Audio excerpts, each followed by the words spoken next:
Hey, welcome back, 8th graders. So today we're going to talk about solving equations with variables on both sides. The main thing, so our goal is always to get the variable by itself. But when we're working with variables on both sides, our first goal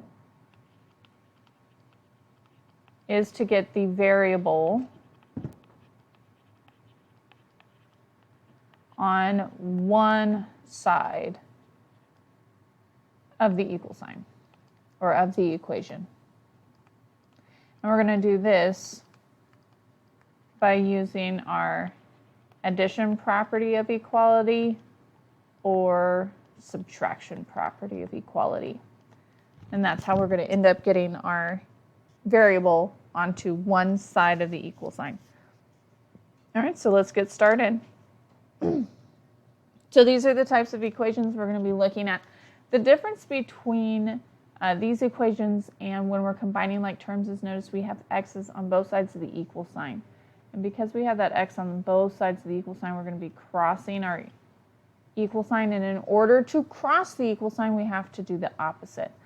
I like to move my variable to where it will become positive or stay positive. I'm less likely to make a sign error if I keep my variable positive to the best of my ability. So in this case, I'm going to move my 4x to my 6x, and since the 4 is a positive, the opposite is going to be minus 4x, because in order to move it to the other side, I'm going to want to make it 0 over here. So I'm going to subtract 4x from both sides. So that's using that subtraction property of equality in order to do that.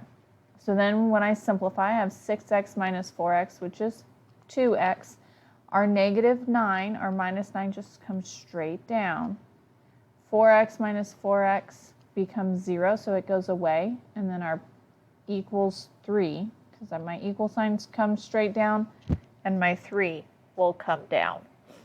Now from here, now it's our two-step equation that we were doing before. So I'm wanting to get my variable by itself. So I want to zero out my constants. So since this is minus 9 or a negative 9, I'm going to add 9 to both sides. So I'm using the addition property of equality. The 2x comes straight down. Negative 9 plus 9 is 0. Equals, and then 3 plus 9 is 12. And then here to get x, I want only one x. So the opposite of multiplying, because they're kissing and kissing leads to multiplication, is to divide by 2. So I'm using, writing the wrong one down. I'm using the division property of equality. And 2 divided by 2 is 1, so I'm left with x equals, and then 12 divided by 2 is 6. Now, to double check myself and make sure I have the right answer, all I have to do is use my substitution property and plug it back in. 6 times 6 minus 9 equals 4 times 6 plus 3. 6 times 6 is 36, minus 9 equals 4 times 6 is 24, plus 3. And then 36 minus 9 is 27, and 24 plus 3 is 27. And so since both sides equal the same thing, that means that x does indeed equal 6. And so that is my final answer on that one. And that's the gist of what we're doing. Let's do a couple more. All right, so here's a word problem. So we're going to have to write the equation. So we're going to go through, and as we do this, or as I read, I like to mark what are important pieces of my problem. So we have a town's population is 14,000, so that's going to probably be helpful. And it is increasing, so good to know, increasing means adding, by 160 people every year. So here's our number, 160. Every year is the same as per. So that means we're multiplying here. A nearby town has a population of 24,000, and it is decreasing. Well, decreasing would be that we're getting lower, so we're subtracting by 200 people every, again, being per year. And about how many years? So So that's our question. How many years will the populations of the town be equal? So we want town A to be equal to town, I'm calling them A and B. Town A to be equal to town B. And notice it does say about. So if it says about, then we are going to be doing some rounding. So from here, I know that for town A, we have a total of 14,000, and we are increasing by 160 per year. So if I were to write the expression for town A, I am starting at 14,000, increasing would be plus 160, and my year, I can call that whatever. So I'm going to call it Y, just so that we're not always using X.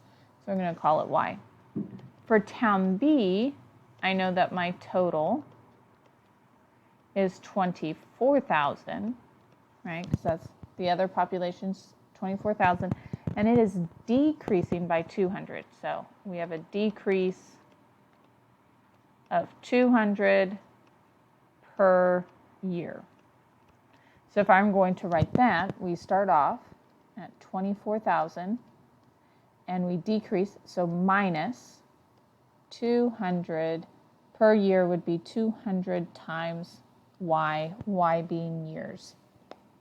Now from here, I solve. Here is my line telling me that my Y's are on opposite sides of the equal sign, so I cannot just combine them. I have to use a property of equality. And so how that will work, like I said, I like to keep mine positive. You could, if it helps, you can think of letters left, but I like to move them to where they're positive. So we're going to add 200 Y to both sides. So that's that addition, property of equality. And then we'd 14,000 come straight down. 160 plus 200 is 360, so we have plus 360Y equals, and then my 24,000 will come straight down. From here, two-step equation, I need to get my Y by itself, so I'm going to zero out my constant. So I'm going to use the subtraction property of equality, and I'm going to subtract 14,000 from both sides.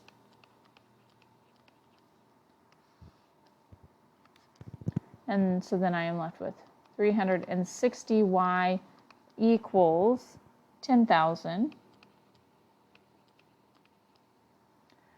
My next step is to divide both sides. So the division property of equality, I'm going to divide both sides by 360 because that's what's with the Y, and I want to get the Y to be just one Y and not multiple Y's. And so when I divide by 360, I get that Y is, and I'm going to change these from equal to squigglies, which means approximately, because I'm going to do just a little bit of rounding here myself. 27.78. And so then that decimal keeps going. But it wants to know about how many years. So I don't want like a partial year. So the 7 rounds, if you need help, 5 or above, you give it a shove. The 7 is going to shove our 27 to 28. So it's about 28 years until they are equal. And again, if you wanted to check, now keep in mind, since we are rounding, if I put 28 in for Y, I'm not going to have the exact same number on both sides because we rounded. Now I'm going to have a closer to exact number if I do the 27.78. But I just want to remind you that when we are rounding to whole numbers, we lose the exactness of our answer when we round. All right, we're going to do one last example on this video. Here I have 6a plus 14 equals a negative 7 minus a. Remember, if it helps, every variable has a coefficient. If there isn't one in front of it, it means that it is the invisible one. What I'm going to start with, like I said, I like to make it to where we have positive coefficients. So I'm going to use the addition property of equality, and I'm going to add 1a to both sides. So 6a plus 1a gives us 7a. Plus 14 equals a negative 7. Negative a plus a is 0, which is what we're wanting that to happen. We're wanting that to zero out and all of our a's to end up on one side. Now I'm going to use the subtraction property of equality to move the 14 to the other side. So I'm going to zero out my constant. And so we'll be left with 7a equals, and the negative 7 minus 14 is a negative 21. We're going to use our division property of equality. So we're going to divide both sides by 7. And so we're going to get a equals. Now, a negative divided by a positive is a negative answer. 21 divided by 7 is 3. So we end up with a negative 3. Double check ourselves. We plug it into the original equation. 6 times negative 3 plus 14. We're hoping that equals a negative 7 minus a negative 3. Don't drop signs just because one had, they both have it. 6 times negative 3 is a negative 18 plus 14 equals a negative 7. Minus a negative becomes plus a positive. And then negative 18 plus 14, different signs. So we're going to subtract, which is 4, and keep the sign of the larger, which is 18. So we have a negative 4 equals, and again, different signs.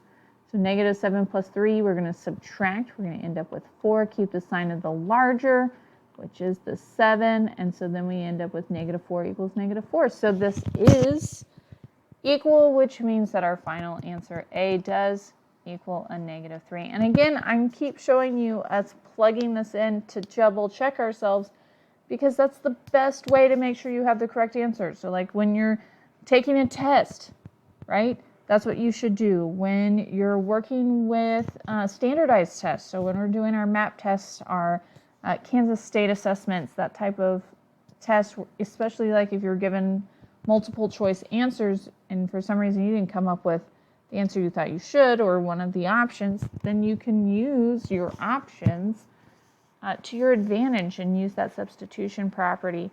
And so this is me showing you that we can take what we know, plug it in, and double check to make sure that we did what we needed to correctly.